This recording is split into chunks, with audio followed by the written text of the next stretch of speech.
But thought we got a good work day today. Continuing to try to implement the corrections, trying to put guys in challenging situations to see the response. There's some good, there's some bad today, but all in all, I thought we got some good work, and it was an introduction to some things from a game plan perspective. There were some things that we had that were to see guys be in challenging situations, to see how they would respond from some of the things that we're seeing in the game, just trying to continue to build upon that. So we'll go back and watch film and continue to push and correct. From an energy perspective, did you like what you saw today? I thought we got good work. There were some times where we lowered it at times, but I thought all in all we got some good work today. Are you eager to see what the offense can do when it's not having penalties or turnovers? I mean, just the fact that we have examples of it. I read them off the other day. If you look at the drives where we don't have a penalty or a turnover, pretty good production. You look at drives that we don't, it's not. Same thing defense. But those are things we talk about in the in fall camp. Those things we point out. At the end of the day, we've got to go apply it. Right now, it's just words until we do it. Last year, you had a lot of success, scoring on opening drives, about in terms of the opening play script, that sort of thing. What would you say? I know turnovers and penalties have gotten in the way of some of the things you want to do this year, but how would you kind of evaluate the way that's gone this year? Yeah, I kind of addressed that yesterday. Very similar question. I think when you look at the opening drive, it's something that we have a plan. We've had some missed opportunities. Things that take pride in how we start games and the plan that we try to implement. The last game we had a fumble in the second play, which it obviously derails that. We had a drop pass the week before. Week one we were put in a challenging situation and had a couple of negatives that made that tough. You look at the second half drives. We've seen movement, but we haven't been able to finish for a variety of different reasons. So we're trying to score every time we get the ball, and that's something we're going to continue to work on. And we got to do a better job as coaches and putting guys in position to do that. We got to execute when we get those opportunities. What things are you doing this week to try to help that offensive line? Sir? What things did you do today to try to get your line a little bit better? Yeah, well, we had at practice we had a couple more combinations that got presented to us, so we were trying to we have to limit some because we're really light on numbers right now. So it got to that point where you tip a handful of guys. There's some guys that have not played for us. We're taking a good number of reps, so we got to make sure that we're keeping things in a way that they can go out there and execute. We have a plan of what we need to do, and we started implementing some of the things. Some specifics I'm not going to get into, but there's we obviously got to play better there. Rob Scott did move around today, which was good. So we'll see where he is as we progress through the week. Seems like the running backs were a bit more involved in the passing game this week. Is that something you're making more of a conscious effort to do, or is that just more of a case of taking what the defense gives you? Yeah. That's something that's throughout my coaching career has always been a big role of that, with just our running backs and the options they are in the backfield. People, as you watch film, people know that too, and so there's some times where there's a heightened awareness of where those guys are. This last week, we were able to get the ball to them in some of those situations, but at the end of the day, it's trying to take what the defense gives it, but they're always going to be a role in our passing game, whether they're in protection and getting out, or sometimes when we free release them.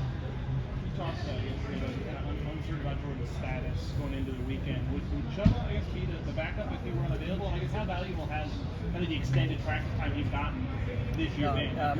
If Jordan's not available, then Chubb will definitely be the next guy in, and Chubb has worked really hard, and there's still. He still has his freshman moments that in practice, but I love the progression I've seen. To get him to be able to go through a fall camp, to have these practices, and we still are keeping him very involved in those, and it's I'm excited for what his future is. He understands that he's got to be ready, and he's been approaching that in meetings. He's getting better, more confident in the things we're asking him to do. But like I said, I'm excited about his progression. You mentioned confidence with Chuba. Is that just a matter of getting his repetitions consistently? That's and Chuba played games, and he started a game last year, so it's not like I've never seen him out there. I haven't seen him out there with a ton of practice reps, but I think just the consistency of what we ask him to do in practice, and where he has that where he's seeing it just a little bit quicker, trusting the things. Anytime if he has a check or a possibility, just the confidence in being able to make that. But he's been putting in a lot of time. I've seen some great growth from him, so definitely excited about the steps he's taking. You've had 3 weeks of comparing with 2 quarterbacks. Could there be a benefit in focusing everything maybe tailored to one guy if that's the case? We'll see how everything plays out. I think once again, everything we do is because we believe it's what's best to help win games. And there's my entire coaching career, I've always split rep quarterbacks, and so when it comes to practice reps, it's not like one of those guys that's not gotten reps of certain things. I mean, when you get late in the week, if there's an addition, if there's something that you put in, yes, that would be the opportunity, and that shows up sometimes. It actually showed up last week. So,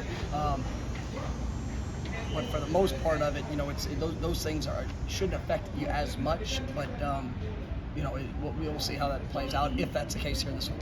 Do you like what you're hearing from the quarterbacks between reps during practice? Are they saying things or the communication better in terms of understanding concepts? Yeah, I don't know if I mentioned that they don't understand concepts. I wasn't hinting that, but are you seeing growth from that? Yeah, absolutely. I mean, every rep that a guy gets, he's gonna the processing of what he sees. They understand the concepts. They understand where they're being asked to go involved. It's sometimes the finer details of when you can take your first, when you need to progress off to the next read. Those are all things that anybody that gets experience, whether it's a freshman or a senior, that's why the importance of those reps and walkthroughs and film study. And these guys are definitely investing in time. We talk about identity on offense. Is that something that the coaches can determine, or do you have to?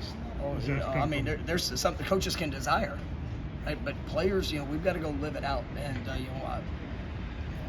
our identity of our Florida State football team is to be disciplined, hardworking, relentless. We haven't seen consistent, disciplined play that we're capable of, and that's so right now it sounds good, but we have to go apply it. From a coaching staff, from players, from everybody involved. There's nothing I ever say or nothing that we do in a program that's not directed to me. We have to be disciplined and every day coming out as a coaching staff and making sure we're holding guys to the standard, make sure we're pushing, make sure we're encouraging, uplifting. That's a part of it.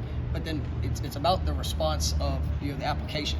And when you play young players, when you have different combinations that come in and maybe not the continuity at times, on the field, that's where those repetitions help.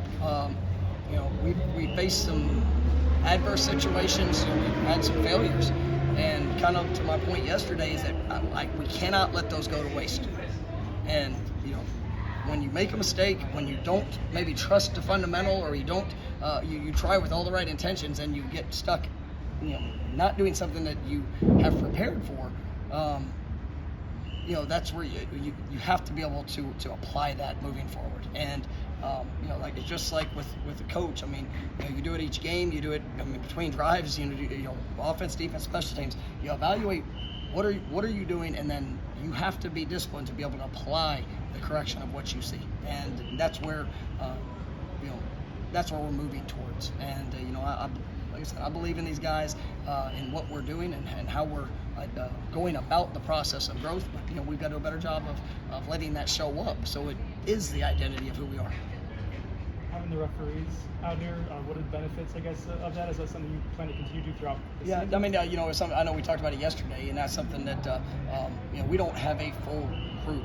It's challenging with the 2 fields, but there are times that just to be able to emphasize, and even some individual opportunities, just things that because I don't actually talk to the officials when they come out here. I want them to call it as they see it. But it is definitely when a kid hears a coach asking to use a certain technique and the reasons for that, and then if it doesn't show up on the field and there's a penalty thrown or there's something that puts you in a tougher position, it's another opportunity for a lesson. And what we got to do is we got to take those lessons and apply them. But it does definitely reaffirm some of the things of what we're trying to do and accomplish. All good? Thank you, guys.